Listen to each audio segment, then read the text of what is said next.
¿Cómo están amigos? Gusto de saludarles. Esto es Escenario Social. Eh, Estamos al aire en Polar Comunicaciones con nuestro programa de análisis y con nuestros amigos de siempre, panelistas estables y permanentes, Cristian García y Alfredo Fonseca Mijovilovich. Gusto de saludarles, muchachos. ¿Cómo están?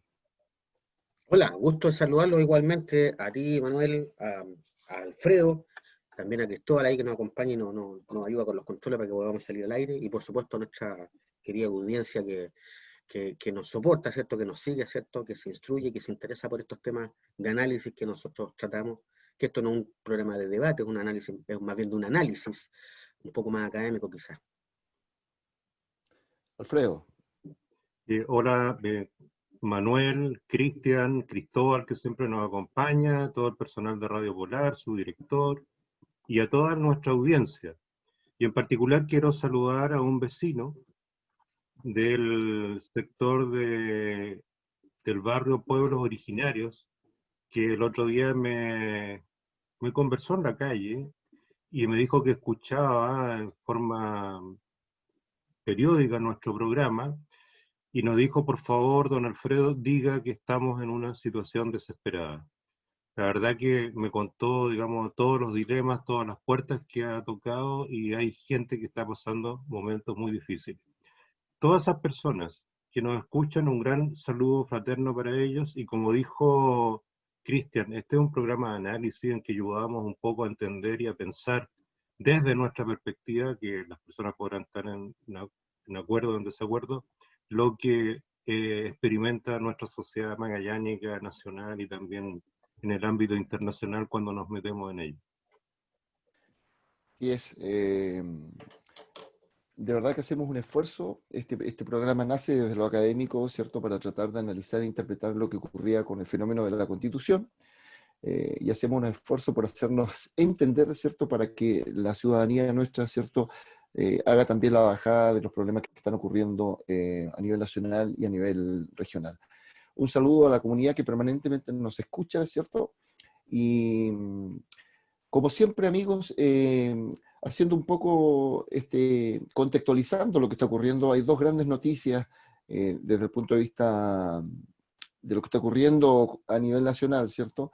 Hay dos grandes noticias que cruzan o que cruzaron la semana. Una tiene que ver con el retiro finalmente del general de Carabineros Mario Rosas, y la otra tiene que ver con la tramitación del retiro del segundo 10%, ¿cierto?, desde las AFP. Vamos a ir entonces analizando por parte estos dos grandes temas que cruzan la información, ¿cierto?, de manera que podamos ir haciendo la bajada y el análisis de estas dos situaciones. La pregunta es con respecto al retiro finalmente del general Mario Rosas. Antes en el programa, ¿cierto?, hemos analizado esta situación en la que se veía envuelto Carabineros y en la que se ve envuelto Carabineros, ¿cierto? Esta deslegitimación que se le ha venido observando desde un tiempo a esta parte y que tuvo su punto de máxima expresión probablemente a partir de lo que ocurrió el 18 de octubre y las violaciones que se fueron generando de manera permanente, ¿cierto?, de los derechos humanos. Y ese es el gatillante, ¿cierto?, que provoca la salida de Mario Rosas finalmente, a propósito de lo que ocurre en este hogar de menores en Talcahuano, ¿cierto? Hay que recordar que en este hogar se encuentran menores que son vulnerables y que precisamente se encuentran en estas residencias que lo que buscan es precisamente darle cobertura y protección a los derechos que le han sido vulnerados a estos menores. Entonces, esta situación donde ingresan dos carabineros, generan disparos y provocan heridas respecto de estos menores, entonces lo que termina gatillando la salida del general Mario Rosas de Carabineros. Eso es el contexto, muchachos, esa es la información. Abro el debate, abro la reflexión, el análisis contigo, Cristian García. Sí, mira, en realidad, sí lo planteas bien tú, porque esto en realidad es el retiro, porque se retiró, ¿no? Se le retiró. No es que haya renunciado el director, se le pidió en el fondo que deje el mando, se lo pidió al Ejecutivo, y es porque en realidad esta es como ya la gota que rebalsó el vaso en una situación que era absolutamente injustificable. O sea, aquí no hay un hecho de, no sé, de que la policía se vio superado por una cantidad inmensa de manifestantes, o que hay un hecho confuso con disparos con delincuentes, o que una situación en un lugar de peligrosidad, a lo mejor, ¿cierto?, algún barrio por un tema de narcotráfico. No, inclusive nada que ver con el tema de la Araucanía u otras razones, ¿cierto? Esto era más encima con menores, donde además el tema del Sename ha venido aquí, pero le han estado dando también duro, es un tema donde nuestro Estado está al debe y donde nuestra sociedad tiene que hacer, y lo ha hecho efectivamente todo un mea culpa. Entonces, es una situación absolutamente intolerable que se le pide el auxilio a Carabineros para controlar una situación y termine baleando a los menores que están, ¿cierto?, en este sistema de protección, de cuidado, ¿cierto? Eh, y yo lo considero que es la gota que rebasó el vaso. Ahora, también es cierto que a Rosa se le ha pedido la salida hace rato, pero los desaciertos de Carabineros, no solo de Rosa, sino que de otros también, han generado esta permanente merma en el Ministerio del Interior y las constantes bajas de ministros y acusaciones constitucionales. Entonces, tenemos un nuevo ministro, ¿cierto? Acuérdense que renunció al anterior. Yo creo que hay menos tolerancia también del nuevo ministro, porque ya el colmo está soportando siempre a Carabineros y mándate una y otra. Y para colmo, dando discurso al interior de Carabineros de que a nadie le va a pasar nada. O sea, aquí está la prueba de que le va a pasar a todo lo que se mande alguna nueva, le va a pasar algo. Y es el momento también de ponerse a conversar en serio sobre la reformulación de la entidad Carabineros.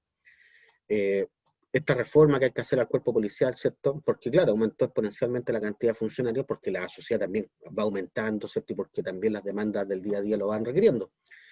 Pero simplemente se han adicionado más carabineros, pero no se ha cambiado, no se ha reformulado la institución, no se han hecho esfuerzos por mejorar la inteligencia policial, no se han hecho esfuerzos por mejorar la formación. De hecho, este es un problema de formación, entrar a un lugar y entrar disparando. Oye, o sea, a un problema no sé, de violencia intrafamiliar también va a entrar disparando. Ante cualquier denuncia menor. O sea, no hay un uso proporcional de la fuerza, y cuando me refiero al uso proporcional de la fuerza, no me refiero a que si te pegan un combo tú solo tienes que pegar uno. Efectivamente, la policía ejerce un poder mayor, justamente para disminuir al atacante. Pero tiene que ser, ese mayor no puede ser excesivamente mayor, es proporcional. Entonces, aquí no se entiende lo que pasó con esta actuación de Carabineros. Pero lo importante y lo fundamental para mí es que es una buena señal que se cambie el director respecto a la subordinación y al cuidado que tiene que tener la institución. Pero me parece que esa no puede ser la única señal, porque un puro director o un muy buen director no hace que una institución funcione mejor solo por el propio mérito de ese director. También necesita una suerte de reforma en la institucionalidad, también necesita también un periodo de adaptación, de formación de sus contingentes, porque no es que vayamos a tener, solo por una ley, en 2 días vamos a tener mejores carabineros. Eso no va a ocurrir. O mejores policías, si es que le llamamos de otra forma a esta institución. Eso no va a ocurrir, se requiere un proceso de formación, entonces es un periodo largo. Y en eso también hay que tener cierta conciencia de realidad. Eh, yo creo que ahí está más o menos el análisis. Yo veo que también es una señal, insisto, del ministro, de que no se va a llevar los costos de las estupideces de Carabineros como le ocurrió a los anteriores ministros del Interior. Sí, mira, me quiero tomar de eso último que dijiste, Cristian, porque una de las preguntas que cruza, ¿cierto?, el análisis, los distintos análisis que se han hecho, y con esto te cedo la palabra, Alfredo, es si efectivamente Carabineros, valga la redundancia, está o se encuentra efectivamente subordinada, ¿cierto?, al Ministerio del Interior, o es una institución autónoma, sabiendo, ¿cierto?, lo que significa desde la Constitución la función de Carabineros que depende, ¿cierto?, del Ministerio del Interior. Entonces, esa es una pregunta eh, eh, que cruza, ¿cierto?, el análisis que han hecho distintos actores del sistema, tanto político, ¿cierto?, como social. Alfredo. Bueno, en estricto rigor, Carabineros no es una institución autónoma, es una institución que depende de un ministerio, o sea, su jefe, antes era el ministro de Defensa, ahora su jefe, por así decirlo, es el ministro del Interior, a través del subsecretario, etcétera. Pero ahí está la dependencia con el Poder Ejecutivo, es un órgano del Poder Ejecutivo, si queremos ubicarlo, digamos, en el mapa de la administración pública. Ahora bien, como es una institución particular y como policía tiene ciertos grados de autonomía, pero esa autonomía tiene que estar siempre mirando, digamos, el bien de la sociedad o el bien del país. Entonces, cuando esa autonomía comienza a hacer daño a la sociedad que nosotros queremos formar o que queremos concebir en un determinado momento, porque eso amerita nuestro país, obviamente que hay que preocuparse de los grados de autonomía que tiene una institución. Y Carabineros, y esto no es un misterio para nadie, tiene una crisis de legitimidad, vale decir, su actuación se hace cada vez menos legítima. Caso Catrillanca, se escondieron pruebas, se escondió evidencia, otros casos más que han quedado en la nebulosa, pocos sumarios internos con resultados, digamos, que entreguen una respuesta, yo diría, satisfactoria a las situaciones de las actuaciones de Carabineros, caso omiso a todos los acuerdos y los protocolos internacionales que el Estado de Chile ha firmado. O sea, si uno se compromete a ciertos protocolos internacionales del uso de la fuerza y también de la actuación de la policía, tiene que cumplirlos, sino para qué lo firmamos. Pero da la impresión también ese otro tema de que hay un sector en Chile que no le interesa lo que opinen los organismos internacionales, como no, otra vez están opinando. Tiene una crisis de legitimidad, tiene una crisis de autoridad, obviamente, cosa de ver cómo se increpó al propio director de Carabineros, digamos, por policías, particularmente el hermano del carabinero recientemente fallecido en la Araucanía, y tiene una crisis organizacional de cómo se organiza propiamente tal Carabineros.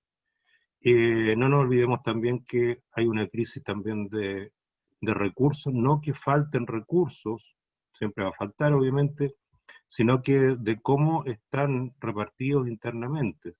Hace más o menos unos 7 u 8 años atrás, hubo un movimiento de las mujeres de carabineros, carabineros del cuadro permanente, por así decirlo, en que reclamaban las condiciones de indignidad en las cuales tenían que trabajar sus maridos, digamos.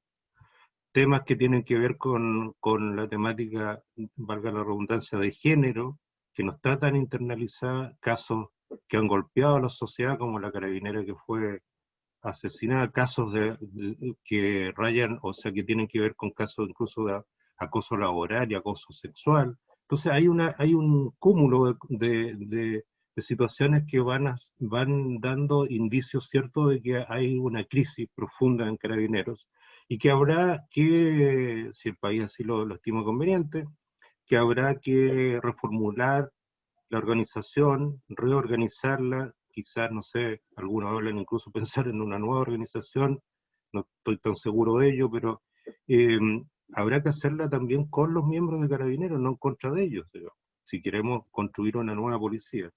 Por otra parte, tenemos la dimensión de lo que pasó en Talcahuano, del niño, ¿no? De los niños que están en un centro vulnerable, porque han salido algunas voces diciendo, no, pero estos muchachos también son violentos. Obviamente que son violentos y han estado toda su vida vulnerados.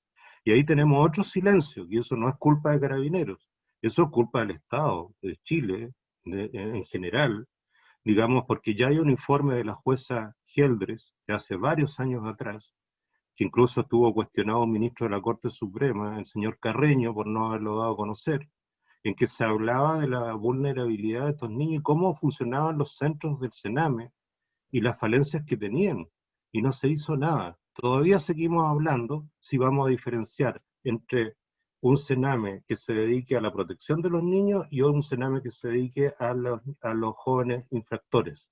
Juntamos todo en el mismo saco. Entonces, obviamente, vamos contaminando cada vez más la sociedad. Todavía dicen que ahora sí, después de no sé cuántos años, vamos a tener una institución para los jóvenes infractores de ley, o niños y jóvenes infractores de ley, y para los jóvenes vulnerados, niños vulnerados. Entonces, hay que tener cuidado también cuando se opina tan livianamente. Obviamente, el mando de Carabineros en Concepción, porque de ahí depende Talcahuano, si tiene un problema en un centro que indica que hay personas con vulnerabilidad social, no puede enviar a la primera patrulla de carabineros que está pasando por la calle, a no sé si sea algo inminentemente urgente, no sé, un incendio, pero porque tiene que haber una forma especial para poder tratar a estas personas, digamos, a las personas que están ahí, o sea, no son ciudadanos comunes y corrientes.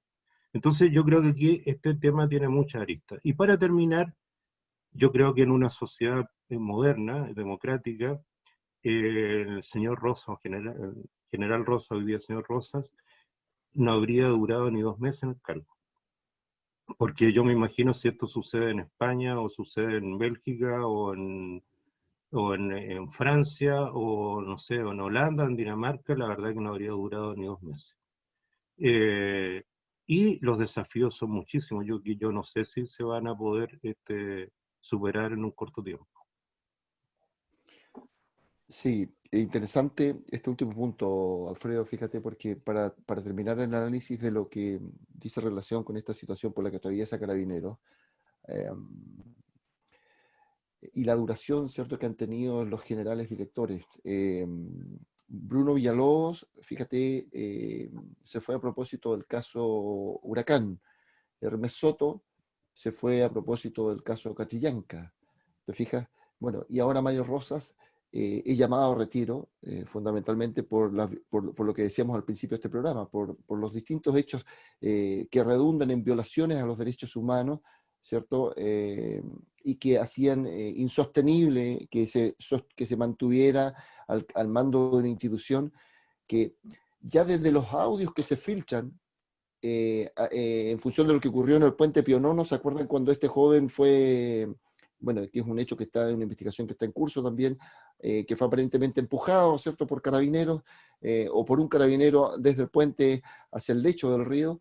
Entonces ya desde los audios que se filtran ahí, ¿cierto?, aparece como la gente que se encuentra trabajando en la calle, los carabineros que se encuentran trabajando en la calle, generan esta distancia con respecto a su mando, diciendo de que efectivamente el mando no tiene idea de lo que está ocurriendo en la calle. Entonces, ahí ya se produce un quiebre, una distorsión respecto de la jerarquía que existe o que debiera existir en el Carabineros, que es una institución militarizada. Y quizás ahí está el punto que tiene que ver con la modernización. Se sostiene hoy en día una policía de carácter militar en una democracia como la nuestra o en una democracia moderna. Quizás esas son las consultas que tienen que ver, ¿cierto?, con el proceso de modernización o con la refundación que quieren otros.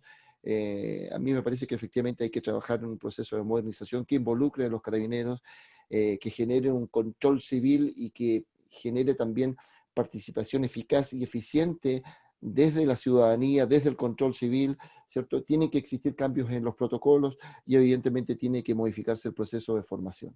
Quizás ahí, entonces, Pero tal ¿sabes como qué, lo ha dicho Manuel? Cristian, Eh, ¿Sabes qué, redunda un Manuel? poco también en lo que venimos diciendo desde antes en el programa, Cristian.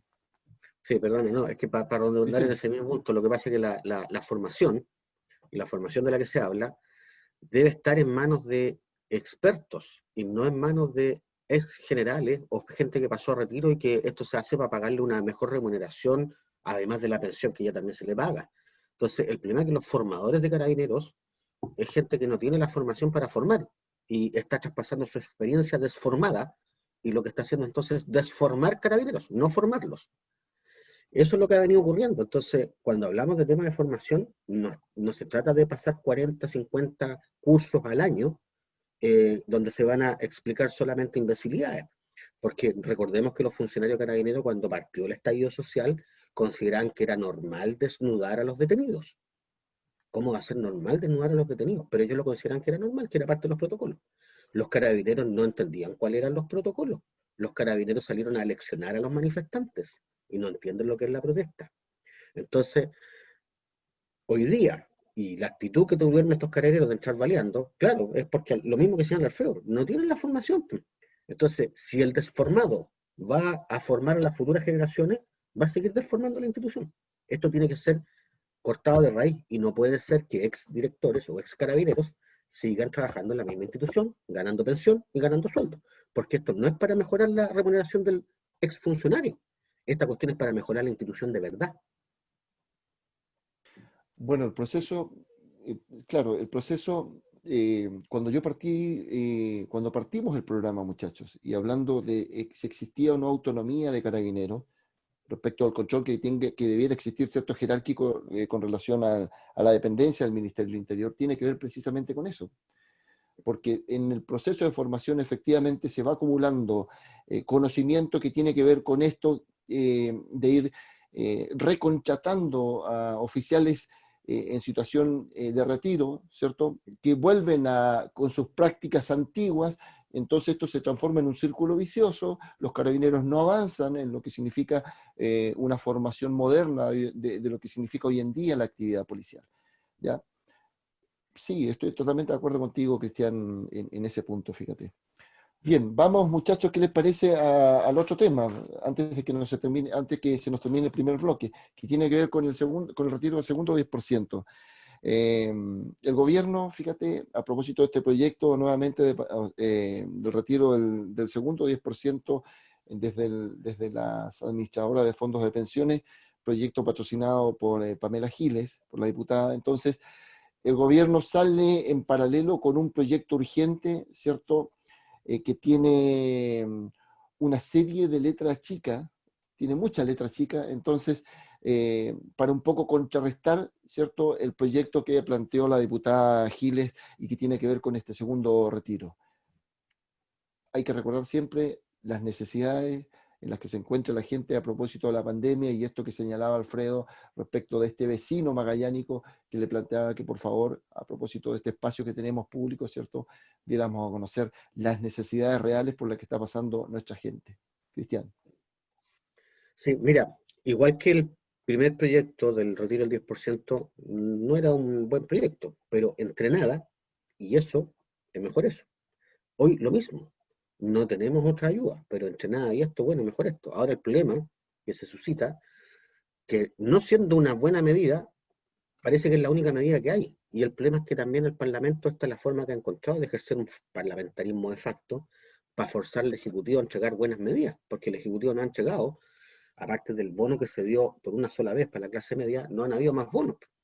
Y el problema, claro, como el caballero que habló con Alfredo, es que, claro, él está desesperado por sus ingresos.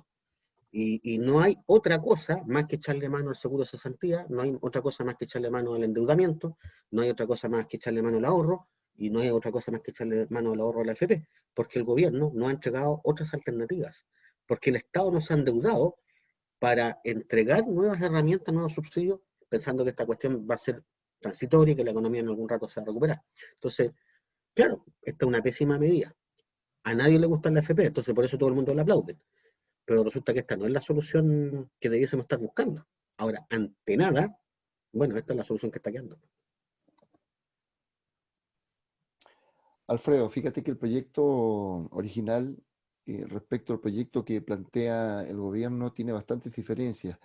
Yo no sé cuál es tu opinión primero con respecto a este segundo retiro, como para poder empezar a generar esta comparación entre un proyecto y otro. A ver, yo creo que ambos proyectos no son una solución, una buena solución, pero me carga utilizar el término, pero es lo que hay. Sí, la verdad las cosas que, ¿cómo va a ser una buena solución retirar los fondos previsionales? Ahora, aparte de eso, hay otro sistema aquí que hace, digamos, más deseable o menos deseable la situación del retiro de los fondos. Y yo creo que el prestigio de la AFP está por el suelo desde hace varios años. Estaba leyendo algunos programas de gobiernos anteriores. Ya el año 2010 se plantea, digamos, el año 2007 se plantea la crisis del sistema. Fuertemente se ha planteado antes, obviamente. Y esto acompañado de que cada vez es más la gente que empieza a hacer uso de las pensiones porque le llega la edad de la jubilación. Y se dan cuenta que este sistema no es un buen sistema pagador de pensiones, con una tasa de recambio del 30%, que ya lo hemos dicho muchas veces. Entonces, si este sistema fuera tan legítimo y tan querido por la gente, seguramente no se estaría discutiendo el tema de retirar el 10% y todo el mundo estaría en contra del retiro. Pero ahí está el primer ingrediente. la falta de legitimidad del sistema. El segundo ingrediente es que hay una necesidad real. Y, y al no haber transferencia de recursos o soluciones para muchísima gente, porque se habla de muchísimos millones, pero esos millones no llegan a la gente, o sea, seamos sinceros, no llegan a las personas, sino es cosa de salir a preguntar. Yo creo que a algunos funcionarios les falta un poco de calle, como decía un ex colega tuyo, Manolo. Y es tan importante en política tener calle, porque eso te hace, digamos, sintonizar con las necesidades de las personas. Me da la impresión de que hay gente que le falta calle. Y hay una necesidad muy grande. ¿Para qué hablar de los trabajadores independientes? ¿Mm? Los trabajadores independientes hoy día no sé cómo se las debaten. Pero, bueno, pero centralizando el tema, yo creo que también aquí podemos hablar de la diferencia del proyecto 10% retiro 1, diferencia del proyecto 10% retiro 2, el tipo de gente o la cantidad de gente que va a beneficiar o no va a beneficiar, si se va a pagar impuestos, o sea, muchas cosas más. Pero yo creo que aquí está detrás otro tema. Hay un tema también de el gobierno particularmente, yo creo que aquí busca ordenar a sus huestes parlamentarias, digamos, detrás de un proyecto. Y también aquí hay una discusión que está pendiente. Y la discusión pendiente es, ¿cuándo vamos a sincerar este tema? Porque si tú lees la historia, y hay varios documentos, hay un acta reservada, incluso la Junta de Gobierno del año 81, que ahora salió a la luz pública, hay opiniones del ex eh, eh, presidente de facto que tuvimos, para que nadie se ofenda, que fue el señor Pinochet, en que hablan contra este sistema. Entonces, ¿cuándo vamos a sincerar el sistema de la situación de que este sistema no fue concebido para pagar pensiones? Si los sistemas de capitalización individual han fracasado en casi todas partes. Entonces, este sistema fue concebido para dotar de recursos frescos mes por mes al sistema financiero. Y que esos recursos financieros sean captados por algunas empresas, porque no todas tampoco tienen acceso. Fundamentalmente las grandes empresas. Yo no digo que eso esté malo, me parece bien, digamos, pero también, digamos, no podemos olvidarnos que el objetivo básico, primero, primordial, es pagar pensiones y no abastecer el sistema financiero.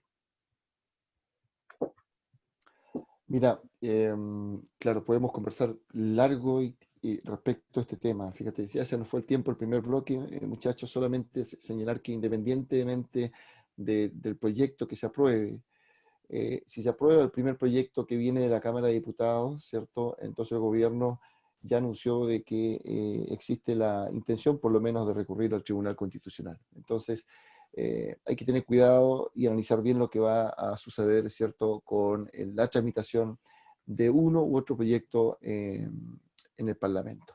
Bien, vamos al corte, volvemos. Esto es Escenario Social. No se vayan, ¿no?